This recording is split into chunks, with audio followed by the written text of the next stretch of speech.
জনগণের রায় বাস্তবায়নের জন্য এখন আমরা সংসদ থেকে জনগণের কাছেই ফিরে যাচ্ছি। নিজের দলের নেতা কর্মীর সাথে যারা বেইমানি করে তারা এই দেশ বিক্রি করবে না, তার গ্যারান্টি দিয়ে বিএনপিকে আমরা চাই না। যে আপনাদেরকে জনগণ ভোট দিয়েছে তার প্রমাণ কি? 70% জনগণ হার পক্ষে ভোট দিয়েছে, এটাই তার প্রমাণ।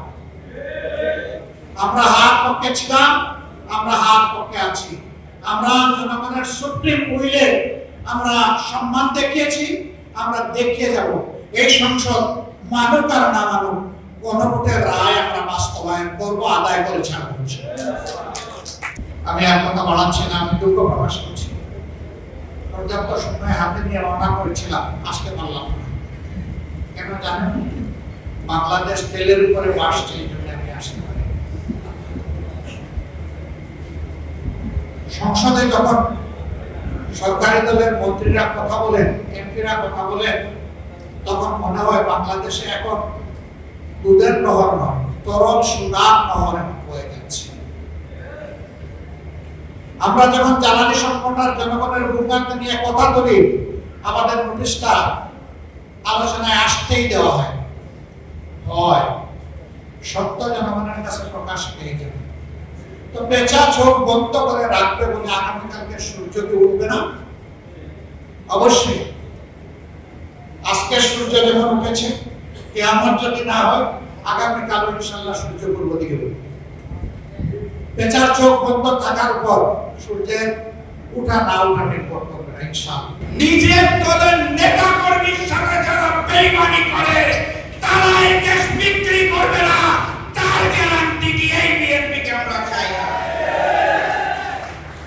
বিএনপির নেতা কর্মীরা কি ঘুম হয় নাই? আমি বাকি সকল অধ্যাদেশ বাদ দিলাম, জনাব তারেক রহমানের একবারও স্মরণ হলো না।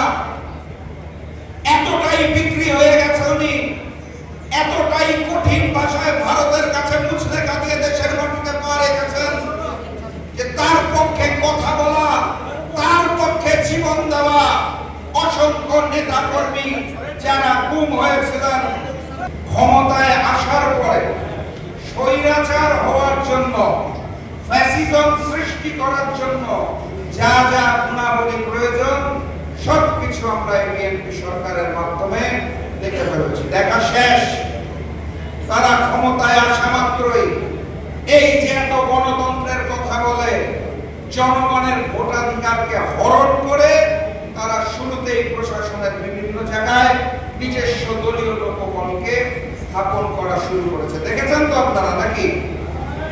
এই যে এত মবের বিরুদ্ধে কথা বলে, মব সন্ত্রাসের মাধ্যমে বিভিন্ন বিশ্ববিদ্যালয়ের ভিসিকে বের করে দেওয়া হয়েছে, এটাও বাংলার জনগণ দেখে ফেলেছে। তারা একের পর এক অধ্যাদেশ বাতিল করা শুরু করেছে। এই যেখানে হাসিন ভাই বসে আছে, আমরা আয়না ঘরের সকল ঘটনা তাদের মুখে শুনেছি, ব্যারিস্টার আরমানের মুখে আমি ব্যক্তিগতভাবে শুনেছি। আমি চোখে পানি ধরে রাখতে পারি নাই। বিএনপির অসংখ্য নেতা কর্মীকে গুম করা হয়েছিল। বিএনপির অসংখ্য নেতা কর্মীর লাশটা পর্যন্ত বাড়িতে ফেরত আসে নাই। সেই গুম প্রতিকার প্রতিরোধের যে অধ্যাদেশ, সেই অধ্যাদেশ বিএনপি বাতিল করতে